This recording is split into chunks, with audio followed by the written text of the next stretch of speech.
Hi, this is Frédéric from rawvegan.com, and I'm here in Paris. This is La Seine, the famous river La Seine in the heart of Paris.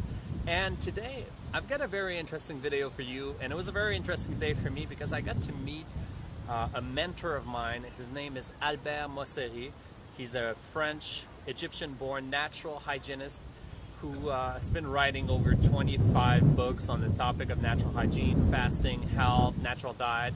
And I've been reading his books for many, many years. In fact, I started reading his stuff 15 years ago, and that's how I got into this whole raw food health thing, is through his work. And then I studied it more, and I learned more about natural hygiene. And I've never met the man, and he's now past 85, so I figured if I'm gonna meet him, this is the time. And so we drove 2 hours out of Paris into the French countryside to meet Albert Mosseri. And he was there at home, and we met him. He showed us his fruit trees, and we had a little chat. Now, he's Egyptian. He speaks Arabic, and he speaks French because he's from French culture, heritage. And but we asked him, could he do some interview in English? So he said yes. He said, well, my English is not perfect.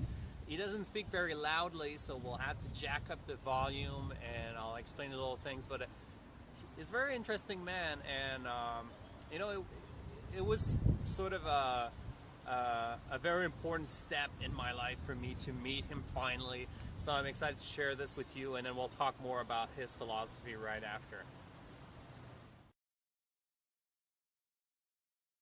I was born vegetarian. That means I didn't like to eat meat. I didn't like meat. I never ate meat, neither meat. I ate some fish, very little, but meat never. Mm-hmm. And my health wasn't very good. So I found some books speaking of natural hygiene, written by English authors. And that was in Egypt. I was in Egypt, yes. In Egypt, I was born 85 years ago. In Egypt. In Egypt, of course. Then I followed these natural hygiene English authors, and I found at last Thompson in Scotland, Yes. and Shelton in Texas, USA, and I thought they were the best authors that I ever come across. Shelton and Thompson, how were they different from other people, from other authors? Well, they studied the subject much more thoroughly than any other author. All other authors were superficial in thinking and in practice, and they're not natural hygiene. They just advise remedies, although they say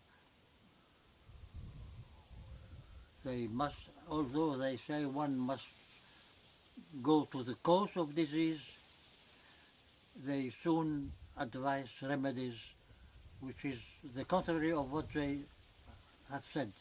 Hmm. And so you started natural hygiene, and you moved to France. Well, when I came to France, I was 35 years ago. I was practically ousted from Egypt because of politics. And I came to France, and I began writing and practicing and supervising fasts. And were you the only one in France practicing natural hygiene and fasting? I was the only one, and I am still the only one. Of course, now there are a few other people who say they are natural hygienists, but they are not. What is natural hygiene for people who don't know? And what is the main difference between natural hygiene and naturopathy? natural hygiene, these are two different questions. Natural hygiene is a mode of life. It's not a treatment, it's not a remedy, it's just a mode of life. As for the second question, the difference between natural hygiene and naturopathy is that naturopathy would advise a lot of remedies, like electrical remedies, like plant herbs, yes, which are not good for health. And you also made some interesting discoveries in fasting, where you talked about fasting, water fasting, Yes. and also the half fast Yes. after. Yes. And can you explain what is the method you discovered that is different from Shelton? Shelton would fast people up to 50 or 80 days. I used to follow him and fast people. The longest fast I have ever supervised is 87 days fasting. A man who just died a few years ago at the age of 103. I had a couple of fasters who were on the 20th day of the fast, and they called me and they were in my place. They told me, "Will you look, Mr. Mosseri, at our tongue? It's black." I thought about this matter and I repeated the experience. I saw tongues becoming black, becoming some other color. Then I thought it was elimination, and I have advised since then that the fast should not exceed 20 days.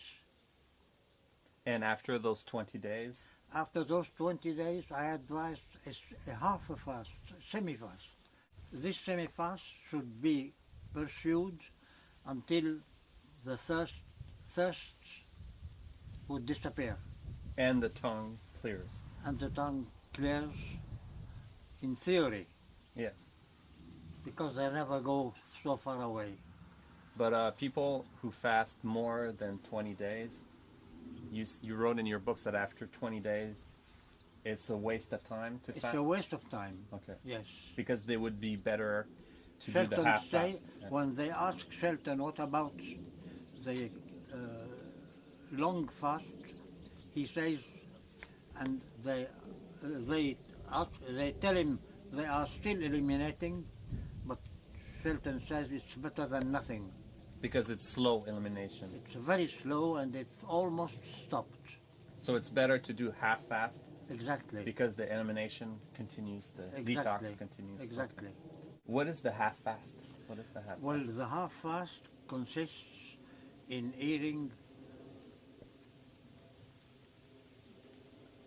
every 2 hours 100 grams of apples. So a very small quantity. Very small quantity every 2 hours. Okay. Until the body does not lose any more weight. When the weight is stable, that means elimination is almost at end. So You break the half fast. I quit the half fast and I give them normal hygienic diets. How many fasts have you supervised over the years? 3,000 or 4,000.